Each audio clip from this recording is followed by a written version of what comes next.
What are the 10 decks to beat in the modern metagame? What do you have to be prepared for? What you should be thinking about playing in your next big event? We're going to be talking about that today. Hey everyone, this is Nikachu, Merfolk Master, and as all of you so much love, we are going to talk today about the top 10 decks to beat in today's modern metagame. Alright, let's start it off with number 10, Oops, All Spells. So this is a deck I would say is trending downward, but is still a pretty strong, prominent deck in the metagame. You have to be prepared for it, better have some plan.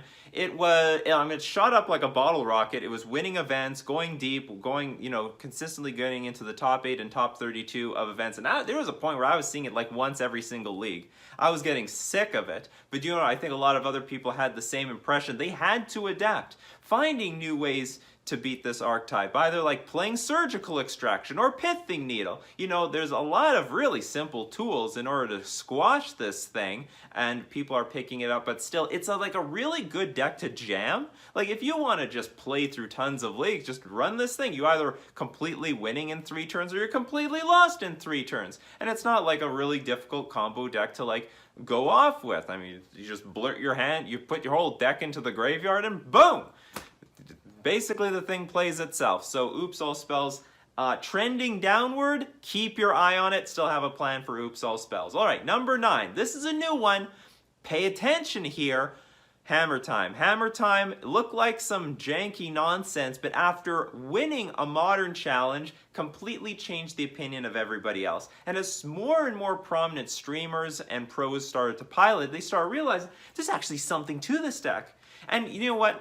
It's still debated whether this deck is a solid choice going into the long run. There seems to be a lot of high variance results, but still people are winning. It has won multiple modern challenges up to this point, won multiple 5-0s in preliminaries, done very, very strongly. It is proving that it is an archetype to pay attention to. It looks so innocent. Like, at first you think, hey, this hammer, it's 1 mana. Give a creature +10/+10. Nothing wrong with that. Oh, downside, you gotta pay 8 mana. But then they got Sigarda's Aid and Pure Steel Paladin to cheat it onto the creatures. And they can play at an instant speed with Sigarda's Aid. So getting around counterspells, forcing people to tap out on their turn.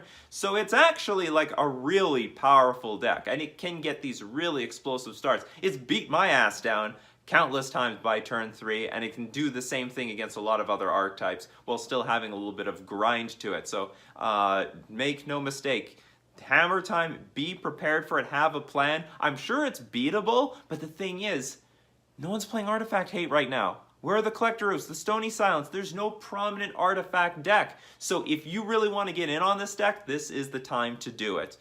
All right, going into number 8, Ad Nauseam. Actually, Ad Nauseam is seeing play. It's like a pretty reasonable deck here. In a world where there's just a bunch of other combo decks and you can just neutralize them all with one Angel's Grace or a Phyrexian Unlife. And not to mention that this matchup is like, it's basically a buy against the Obosh Prowess deck. So if you're tired of Obosh Prowess, you're tired of red, you just pick up the Ad Nauseam deck and slap them back and forth. You're going to do the job. So Ad Nauseam is actually finding a really good position in the metagame. It's like the deck that's going to beat all the other... It's the combo deck that's going to be beating all the other combo decks. So sure, okay, have infinite life all you want. You can have infinite life you want, Heliod combo deck. Now I'm going to win with Thassa's Oracle. You can't beat that. Thassa's Oracle trumps everything. So really good position here for the Ad Nauseam deck, having a good position against the other combo decks that we're talking about on this list, while also crushing the Obosh Prowess deck, which is also one of the more popular ones. So yeah, Ad Nauseam actually pretty reasonably well positioned. If you want to pick up this deck, it's actually a pretty good time.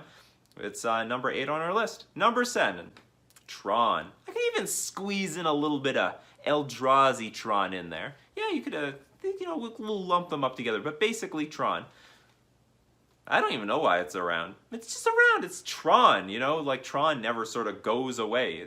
Turn 3 Karn is just going to be with us eternally. And it's still a really powerful deck, no matter at what point people are like, oh, I have such a good matchup against Tron, but then if you play it out like a million games, turns out Tron can still beat you anyway.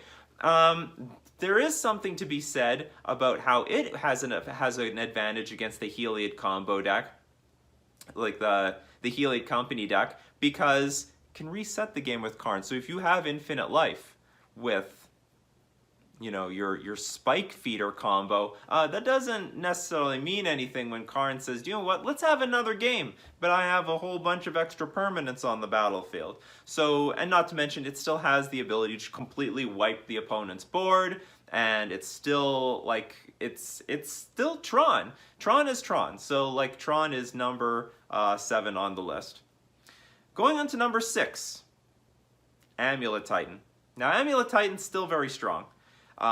You know, it still has the amulet starts. Dry to the Elysian Grove actually is almost warping the format. Like, this interaction between Valakut and Dry to the Elysian Grove, you could argue, is starting to warp the format because it has encouraged enough people to put Boil in their sideboard. And yeah, you could say Nikachu, the amulet deck can play around that.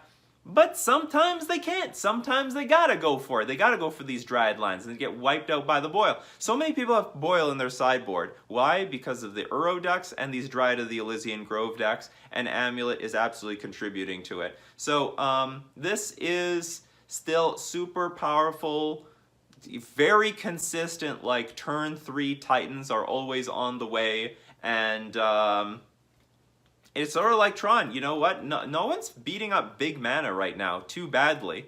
I mean, there is some Cleansing Wildfire out there. I think Blood Moon is so well positioned, but not enough people are playing it. No one's playing it. So you see these Tron decks having free reign over the metagame. You see the Amulet decks having free reign over the metagame. There needs to be like more Blood Moon decks coming up to meet the challenge, but they're not. Not to mention, you know, you could say Dry to the Elysian Grove does a pretty good job against them because, you know, you have access to all the mana, but if they don't have that Dryad out before the Blood Moon, that's when they're really hurting and they are in a lot of trouble. Anyway, Amulet still putting up super powerful results. Very strong deck you have to expect and have a plan for in the metagame. So moving on to number 5, we're gonna have the Reclaimer Titan deck. Now this is like basically the green-white version of the Amulet Titan deck, taking it a little bit slower, but you have more selection with your crop rotation on a creature, Elvish Reclaimer. This is the deck designed by Francisco Pavlush. And this is the evolution. The evolution of this deck has now become a force to be reckoned with. And I really want to make note that Amulet's number 6, this deck is number 5. So you better have some good plan for Titan decks in general, because we have 2 of them. Now, they have a lot of similarities, but they have a lot of differences. Now, both of them, both leverage Primeval Titan, both leverage Dryad of the Elysian Grove.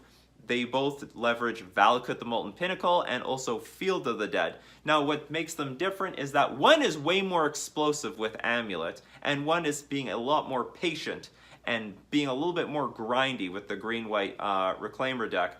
They have access to, I mean, they both have tutors. One has Aladamri's Call, the other one has Teleria West. So anyway, this deck is actually quite popular and has been putting up very consistent top 8s. It has access to some pretty good removal, like Skyclave Apparition, because they're going heavier in that white direction, and they can tutor for it with the Aladamri's Call. So anyway, you better watch out. This deck is actually quite good, and they have that. They still can get a lot of mana, like the Amulet deck does, because they play their Elvish Reclaimer, and then they look for Flagstones of Trocaire, and then they sacrifice the Flagstones of Trocaire to find more Flagstones of Trocaire, but they get a land from the Flagstones of Trocaire, so they're actually netting a land out of this. So surprisingly, they actually do quite well. They actually do quite well on ramping with mana. Anyway, be prepared for the Reclaimer Titan deck at number 5. Number 4!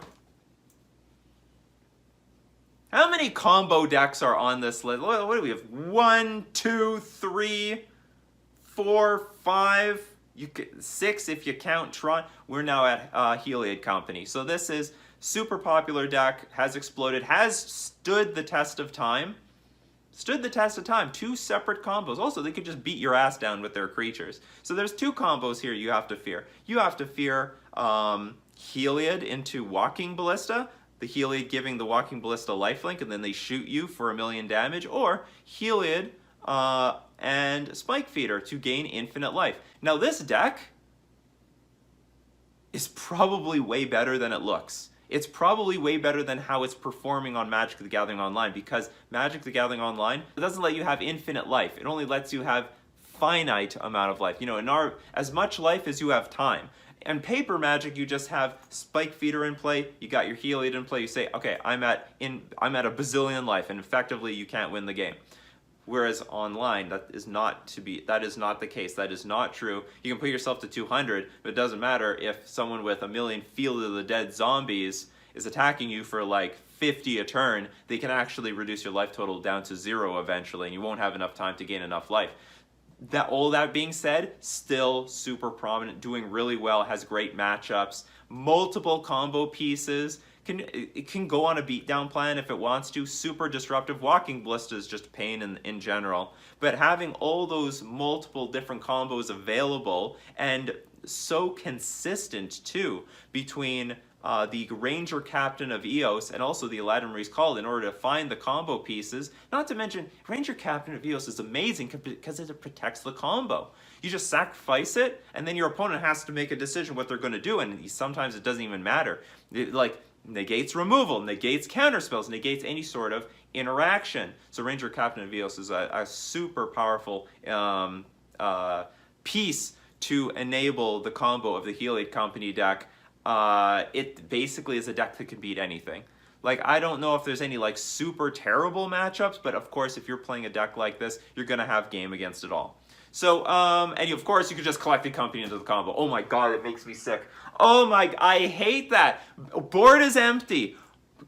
Collected company, Spike Feeder, Heliod. Oh my, I don't even want to think. I don't want to think about it. No, let's get it out of okay, let's move on. All right, number 3. Obosh Prowess. This deck is deadly.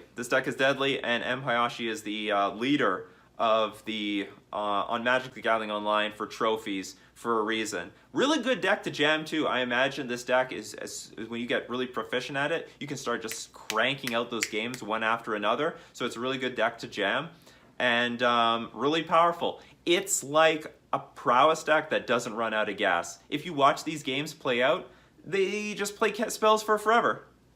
Seriously, just watch. This deck never stops playing cards. It will always draw more cards, or always have something to do between the drawing more cards with Seasoned Pyromancer, or drawing more cards with, Light Up the Stage, or playing spells from the graveyard like Lava Dart or Firebolt, or even playing your dead Seasoned Pyromancers from the graveyard, or grabbing your Obosh and then playing it. It always has something. The game, like, there's never a turn that goes by where they're not spending all their mana on something. It's nuts.